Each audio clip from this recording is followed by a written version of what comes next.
Do you ever pick up your phone for just a minute and suddenly 45 minutes are gone? You've absorbed hundreds of tiny pieces of information, but somehow feel more scattered, less focused, less creative, more overstimulated. Is it time for a social media detox?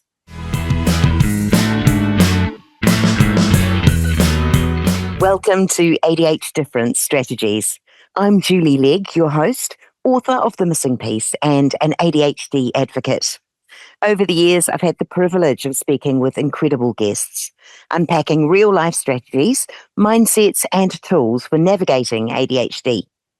This bite-sized series brings those insights together, short, practical and ready to use.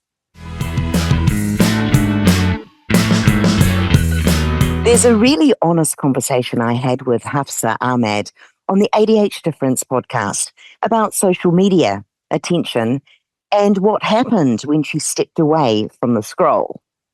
Because Hufsa didn't just notice less distraction, she noticed more focus, more calm, and more creativity. Before we get into it, I'm going to let Hufsa explain part of this in her own words.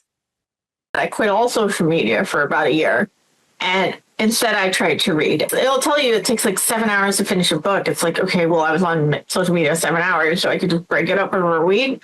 And my mind worked again. I became more creative. I could focus better. I was happier.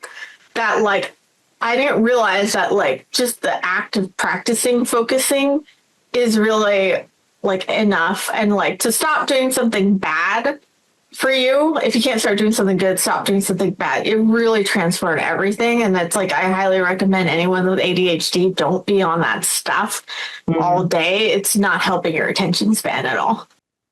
For ADHD brains, social media can almost feel impossible to resist. And that's not accidental. ADHD brains are wired for novelty, new information, new stimulation, new reward.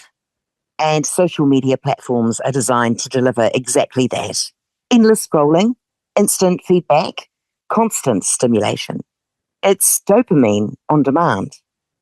But over time, that constant input can come at a cost. And Hafsa noticed that when she stepped away from social media for a year, something shifted. She read more, focused more, created more. And most importantly, her mind became quieter. Research increasingly shows a connection between high levels of social media use and difficulties with attention, emotional regulation, and ADHD-like symptoms. Studies have found that heavier engagement with digital media is associated with increased inattention and reduced cognitive control over time.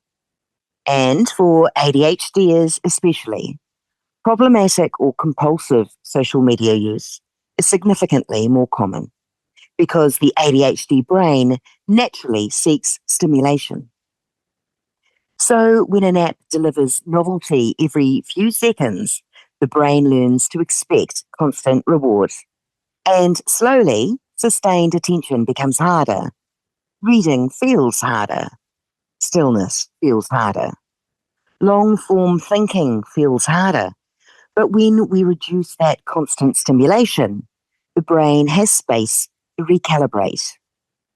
A social media detox isn't punishment, it's recovery. And when we constantly interrupt our attention, we train the brain for fragmentation.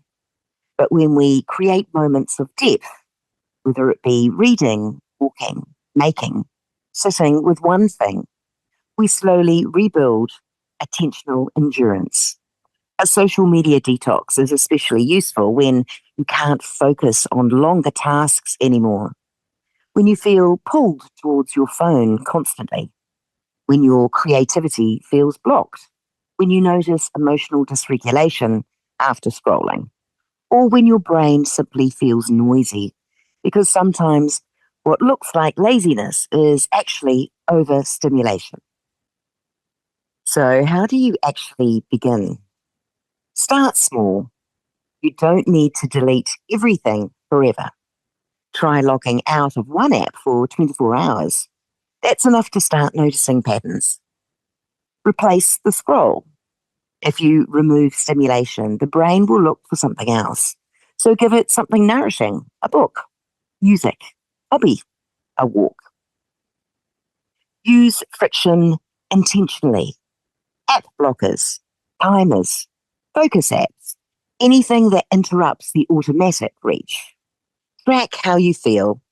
Not perfectly, just notice. Do you feel calmer, more focused, less emotionally flooded? And then reintroduce intentionally, because this isn't about shame, it's all about boundaries. Maybe social media returns, but with more awareness, more limits, and more choice.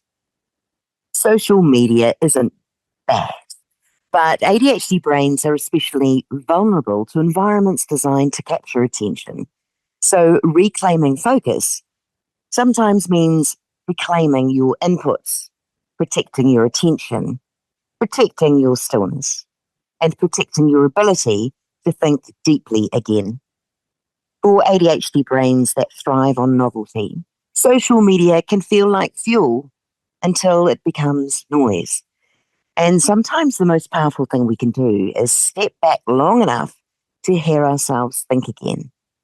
You don't need to disappear from the world, just create enough space for your focus to return home. A big thanks again to Hufsa Ahmad for sharing this perspective and for being part of the broader ADHD difference conversation.